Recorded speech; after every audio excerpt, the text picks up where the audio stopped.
গোলাবা নুরসানকার বাড়ি ৭টার বাইরে না ৭টার মাল ছড়াই লইতে হইব আশেপাশে গড্ডির মাল ছড়াই লইতে হইব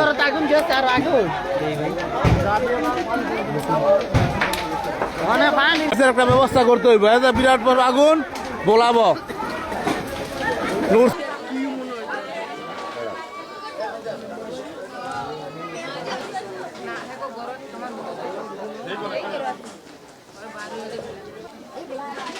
আমার বাড়িতে আগুন লাগছে মাগরিব নামাজের পর আমি ইফতার নিছি আমাদের মসজিদে ওইখান থেকে আইসা রাস্তার মাঝে শুনতেছি যে আগুন লাগছে আমি তাড়াতাড়ি করে দৌড় ফিরে আসছি বাসায় আসছি আইসা দেখি অনেক লোক জড়ো হয়ে গেছে 200-300 লোক সবাই চেষ্টা করতেছে আপ্রাণ চেষ্টা করছে পানি দিয়া কেউ বালু দিয়া সাহায্য সহযোগিতা সবাই আগুন নেবানোর জন্য চেষ্টা করছে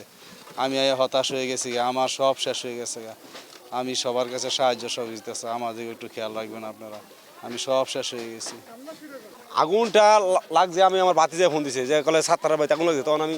আসলাম মার্কেট থেকে দৌড়ে এদিকে লোক সংযোগ মেরেছে ভয়ে আতঙ্ক হয়েছে মানে আগুন অনেক উপরে উঠছে তো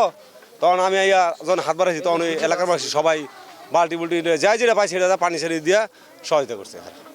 আমরা ইফতারের পরে সবাই মানে যার যার মতো মসজিদে চলে গেছি কেউ কারো বাসায় নামাজ পড়ার পরে কথা বলতেছিল খাওয়া দাওয়া করতেছিল ফলে বৈদ্যুতিক যে মিটার থেকে পুরো ঘরে আগুনটা ছড়াই গেছে আগুনটা পুরো ঘরের উপরে ছড়াই গেছে পরে আমরা সবাই দেখলাম দূর থেকে যাই যে যার মতো দেখছে দৌড়ে আসলো আসার পরে আপনার এই যে পাশে পুকুর ছিল পুকুর থেকেই মানে বালতি পরে আপনার মগ টক দিয়ে আপনার পানি দিয়ে পুরো ঘরে বালি দিয়ে যাই যেভাবে পারছে আগুনটা মানে নিবানোর ব্যবস্থা চেষ্টা করছে আর কি ক্ষয়ক্ষতি মানে একটা মানে সংসারে যা থাকে